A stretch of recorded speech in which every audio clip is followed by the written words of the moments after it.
बिस्मिल्लाहिर्रहमानिर्रहीम। अस्सलाम वालेकुम व्यूवर्स। अगर आप सस्ती और आसान बेकिंग सीखना चाहते हैं तो आप बिल्कुल ठीक जगह पर आए हैं। आज हम बनाने वाले हैं 2 पाउंड चॉकलेट केक और कस्टमर की डिमांड थी कि कम शुगर भी कम हो और क्रीम भी कम हो, तो हमने किस तरीके से शुगर को मैनेज किया और किस तरीके से केक को हमने बहुत ही डिलीशियस अंदाज में बनाकर कस्टमर को दिया कि उन्हें बहुत ज्यादा पसंद आया। उनके एंड पे मैं रिव्यू भी आप लोगों के साथ शेयर करूंगी। आप लोगों के लिए वीडियो बहुत हेल्पफुल होगी, तो एंड तक आप लोगों ने मेरे साथ रहना है। यहाँ पे मैंने जो केक है वो 2 पाउंड केक 4 एग्स के साथ जो मैं बनाती हूँ वो मैंने 8 इंच के केक मोल्ड में बेक किया है। इसका लिंक मैं डिस्क्रिप्शन में दे दूंगी। पूरी रेसिपी डिटेल आप लोगों को डिस्क्रिप्शन में मिल जाएगी। यहाँ स्पंज बनाते हुए मैंने चीनी की मिकदार कम कर दी थी। मैं 3/4 कप 2 पाउंड केक में ऐड करती हूँ शुगर, तो यहाँ पे मैंने हाफ कप ऐड की थी ताकि जो मीठा है वो थोड़ा कम हो जाए कस्टमर की डिमांड के मुताबिक।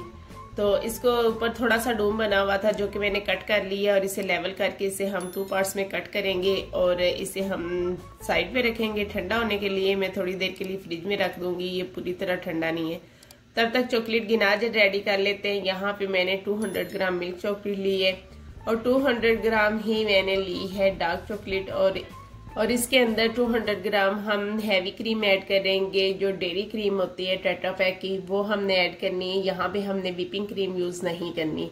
ये मैं आगे चल के आपको बताती हूँ कि इसकी क्या रीजन थी। इससे चाहे तो आप डबल बॉयलर पे मेल्ट कर लें अगर आप बिगनर हैं तो, अदरवाइज लो फ्लेम पे आप इसे रखकर चूल्हे पे ही डायरेक्ट मेल्ट कर सकते हैं या फिर माइक्रोवेव कर सकते हैं।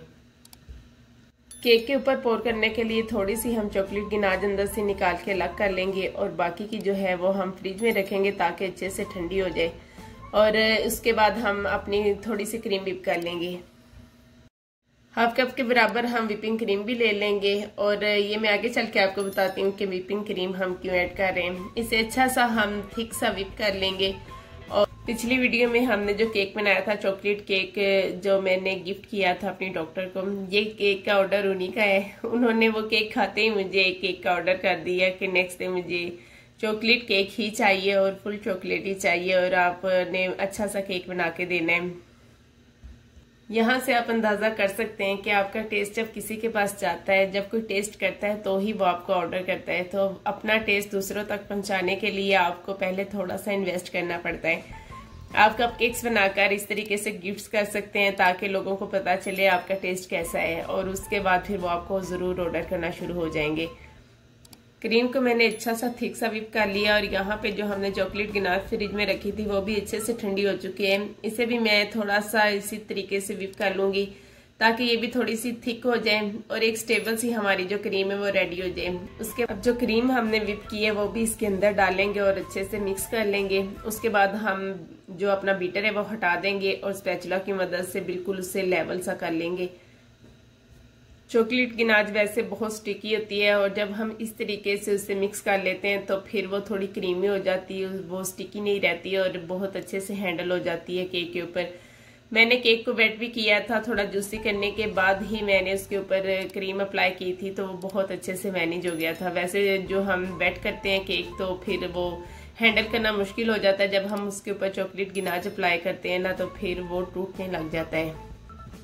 यहाँ पे मैंने हाफ कप पानी के अंदर हाफ चम्मच ही चीनी ऐड की है, बस अपनी तसल्ली के लिए शुगर सिरप बनाया है। खाली पानी से वेट करना मुझे थोड़ा सा अजीब लग रहा था, तो स्वीट को बैलेंस रखना था, इसलिए मैंने हल्की सी चीनी ऐड करके तो अपनी तसल्ली के लिए शुगर सिरप रेडी कर लिया। उससे मैंने इसको वेट किया और उसके ऊपर क्रीम की एक लेयर लगाई है और ऊपर मैंने दूसरी लेयर रख के इसको भी वेट कर लिया है। और उसके बाद जब मैंने इसके ऊपर क्रीम अप्लाई की है तो बहुत अच्छी सी और स्मूथ सी फिनिशिंग आ गई थी उसके ऊपर। अगर हाली डार्क चॉकलेट ऐड करते हैं तो फिर केक में हल्की सी करवाहट आ जाती है और यहाँ पे मैं थोड़ा सा अवॉइड करती हूँ क्योंकि चॉकलेट तो खाते हैं शौक से लेकिन उन्हें कड़वा लगता है केक, तो फिर मुझे साथ में मिल्क चॉकलेट ऐड करनी पड़ती है और मिल्क चॉकलेट में चीनी अच्छी खासी होती है। इसलिए स्वीट को बैलेंस रखने के लिए मैंने जो डेयरी क्रीम अंदर ऐड की है, व्हिपिंग क्रीम भी ऑलरेडी मीठी होती है तो उससे चॉकलेट गिनाज है वो काफी मीठी बनती है। वैसे आमतौर पर अच्छी लगती है, बहुत से लोग जो चॉकलेट लवर्स हैं वो खा लेते हैं, लेकिन कुछ लोग जो मीठा कम पसंद करते हैं तो फिर उनके लिए अगर आपने केक बनाना है तो फिर आपको डेयरी क्रीम ऐड करनी पड़ेगी, आप व्हिपिंग क्रीम ऐड नहीं करेंगे। मेरे एक तो और भी कस्टमर है जो मीठा कम खाते हैं, तो फिर उनके लिए मैं स्वीट इसी तरीके से बैलेंस करती हूँ। यहाँ पे आप देख सकते हैं कि केक की जो हमारी आइसिंग है बहुत नीट हो गई है। इस तरीके से बहुत नीट हो जाती है। आप ये ट्रिक अप्लाई किया करें अगर आप चॉकलेट गिनाज केक बनाना चाहते हैं, तो बहुत अच्छा सा केक रेडी हो जाता है।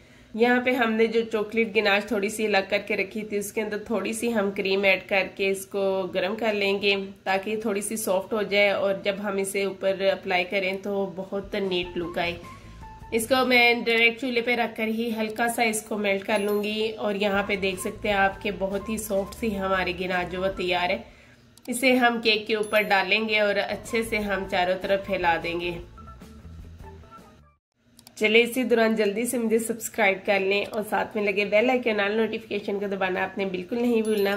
इस तरह की मजीद अच्छी और इन्फॉर्मेटिव वीडियोस मैं आप लोगों के साथ शेयर करती रहती हूँ।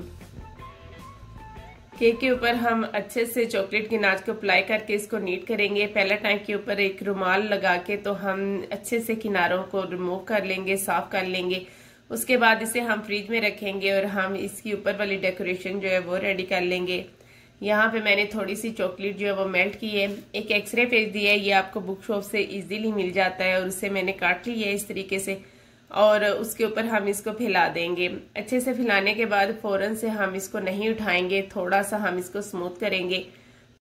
जब ये थोड़ी सी ड्राई हो जाएगी चॉकलेट, तो फिर हम एक कोम के साथ इसके ऊपर पैटर्न ड्रा करेंगे और फिर हम इसको पकड़ के एक प्लेट में रखेंगे और इसे हम रखेंगे फ्रीजर में अच्छे से ठंडा हो जाए।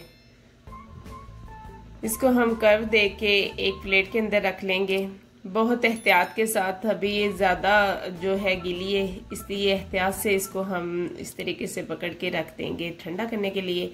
यहाँ पे हम केक ले लेते हैं और थोड़ी सी व्हिपिंग क्रीम मैंने वाइट ही साइड पे रख दी थी, उससे इसके ऊपर हम नाम लिख देंगे।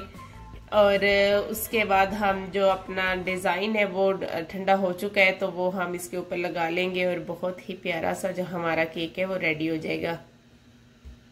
बहुत ही यमी सा और बहुत ही मज़ेदार सा हमारा जो केक है वो तैयार है। अब हम जो डिज़ाइन बनाया है इसको हम एहतियात के साथ एक्सरे पेज उतार लेंगे। बहुत एहतियात से ये काम करना है, अदरवाइज ये डिज़ाइन जो है वो टूट जाता है। और इसको हम केक के ऊपर रखते हैं और बहुत ही यमी और मज़ेदार सा हमारा केक तैयार है। जब मैंने पिक्चर उनके साथ शेयर की तो उन्हें बहुत पसंद आया। उन्होंने कोई पिक्चर मेरे साथ शेयर नहीं की थी, मैंने अपनी ही चॉइस पे उन्हें केक बनाकर दिया था। बस उन्होंने ये बताया था कि चॉकलेट फज केक चाहिए उन्हें। तो जब मैंने पिक्चर उनके साथ शेयर की तो उन्हें बहुत पसंद आया, तो उन्होंने खाते ही मुझे इसका रिव्यू भी दिया कि आपका केक बहुत मज़े का था। आई होप कि आपको मेरी वीडियो अच्छी लगी है, तो इसे लाइक शेयर एंड सब्सक्राइब करना आपने बिल्कुल नहीं भूलना। तो नेक्स्ट वीडियो तक अल्लाह हाफिज़।